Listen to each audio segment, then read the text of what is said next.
Let's jump into the wide receiver waiver wire ads. And let me tell you, the wide receiver flavor of the week is for sure going to be Allen Lazard. 26 points. Okay. 9 targets, 6 receptions, 89 yards, and had the 2 big touchdowns. Now, if that wasn't enough of a reason to grab him, one of the reasons why you really want to grab him, 100% of snaps, he never leaves the field because he is a very good blocker. Didn't come into play too much last night. I'm sure he was out there blocking for like Brees and all that. He's trying to make a joke. But here's the one thing that I will say about Allen Lazard, okay? If they're going up against teams with shitty cornerbacks, I mean, Garrett Wilson's going to eat. But if they're going up against a team like next week, the Tennessee Titans got L'Jarius Sneed, he's going to take on Garrett Wilson the entire game. I'm not saying that Garrett Wilson is going to get a big fat 0, but L'Jarius Sneed is going to make him work out there. And I bet that Garrett Wilson doesn't have an insane game next week. And I bet Allen Lazard is wide open on a bunch of plays because Garrett Wilson's getting so much attention over there. So Allen Lazard for this week, pick him up. They got the Titans in week 2 and they got the Patriots in week 3.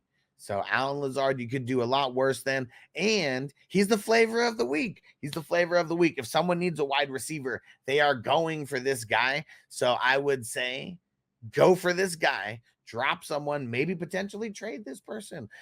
A lot of people are going to need a wide receiver because Puka, just to name one specific injury, because guys like Puka going down, at least one person in your league is going to really need a wide receiver. This is the guy that he's probably targeting. So Allen Lazard, pick him up. There you go. Flavor of the week. Here we go. This year, week 1 of the season, like, we did not have an insane amount of injuries to wide receivers, and there wasn't really any wide receivers who like came through, and not like last year's Puka. It's very blah this week for the first week 2 waivers, but Greg Dortch. I know that Marvin Harrison Jr. is going to be the guy eventually, but Greg Dortch over here, and he led the team in targets with 8 of them, brought down 6 receptions, 47 yards. I mean, he was the top receiver for Kyler. I mean, he really spread it around. And yeah, it is. You could do a lot worse than someone who's going to be, let's see how many snaps he actually played, because that will make a little bit of a difference. And he played 61% of the snaps. That's saying something, because Michael Wilson, I know he got the touchdown, but Greg Dortch got more targets and played less time. That's what's crazy, as their number 3. So is it going to be Marvin Harrison for the long haul? Yeah. But for these next couple weeks, Greg Dortch could be in play. And they got the Rams this week. They got the Lions coming up in 2 weeks. And no matter what, Greg Dortch is going to be wide open a lot because teams are going to be focusing on Marvin Harrison Jr. And that's just the way that it is. So if you're super desperate at wide receiver, Greg Dortch is only rostered in 6% of redraft leagues on Yahoo. And look here, 3% when you're talking sleeper in all the dynasty leagues. So if you're desperate, pick him up. My number 3 guy, I'm not too excited about this guy because I do think it was just a flash in the pan, but Alec Pierce, he's their deep threat guy. He did get 3 targets, 3 receptions, had the big touchdown as well, 125 total yards, had the touchdown. But a lot of it's going to be fluky, man. Look at Austin Doolin. I'm sure there's people are going to be like, Austin Doolin, pick him up. He's the league winner with 1 target, but it just happened to go for the touchdown. So at least we know with Alec Pierce, he's been around there for a little while. I don't know how can only have so much rapport with Richardson anyways. But the thing that Alec Pierce has going for him, he was on the field 84% of the snaps, and Michael Pittman Jr. on the field 89% of the snaps. So at least he's, as far as being on the field, he's the number 2 guy over there. Could do a lot worse. They got the Packers in week 2.